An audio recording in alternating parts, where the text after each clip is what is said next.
عرفت جامعة التكوين المتواصل هذا العام موسماً جامعياً تميز بتسجيل 70,957 طالباً من مختلف الفئات العمرية في طوري الليسانس والماستر عن بعد،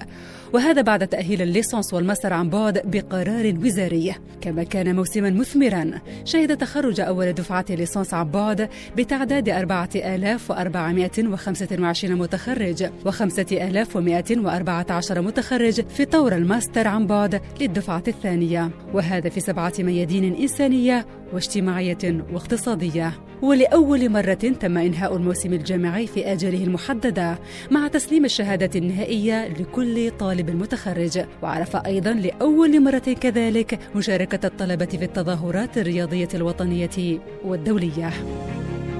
سعت الجامعة إلى تدريب المورد البشري وفق التطور في التقنية، ولإثبات أن جامعة التكوين المتواصل قاطرة للتنمية الاقتصادية أعدت عدة مشاريع وأيام دراسية وكذا اتفاقيات مع عدة قطاعات اجتماعية واقتصادية، وتنظيمها لمسابقات وامتحانات مهنية خاصة بالوظيفة العمومي، وكذا التكوين التكميلي لفائدة الأسلاك التابعة للوظيفة العمومية. وضعت الجامعة مسار الرقمنة كأولوية ضمن مخططها العملي السنوي بتطوير التقنية المعتمدة وتحديث برامج رقمية تتماشى وأهداف الجامعة التي تساير استراتيجية وزارة التعليم العالي والبحث العلمي القائمة على التعليم والبحث وخلق الثروة. كما قامت الجامعة مؤخراً بتدشين مركز بيانات لجعل عملية التعليم عن بعد والتحكيم والمرافقة عبر 49 أرضية أكثر مرونة.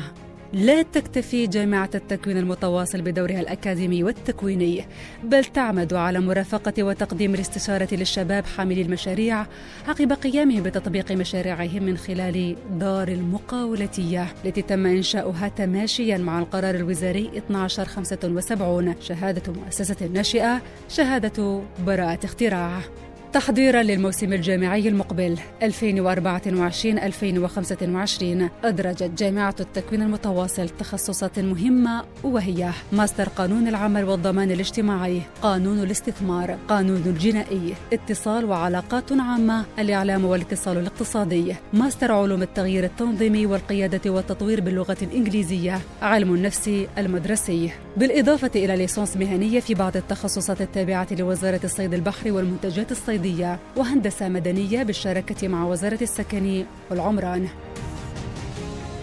باعتبار التعليم عن بعد ضرورة وحتمية لا بد منها، خطت جامعة التكوين المتواصل خطوات جبارة في عروض التكوين في الطوري الليسانس والماستر عن بعد في عدة تخصصات لمختلف القطاعات، كما تضمن لخريجي الماستر الترشح لمسابقة الالتحاق بالتكوين في الطور الثالث الدكتوراه على غرار كافة الطلبة حملة شهادة الماستر. وبهذا تلج جامعتنا جو المنافسة على الصعيد الإقليمي والعالمي بتبنيها مناهج متطورة بمعايير دولية.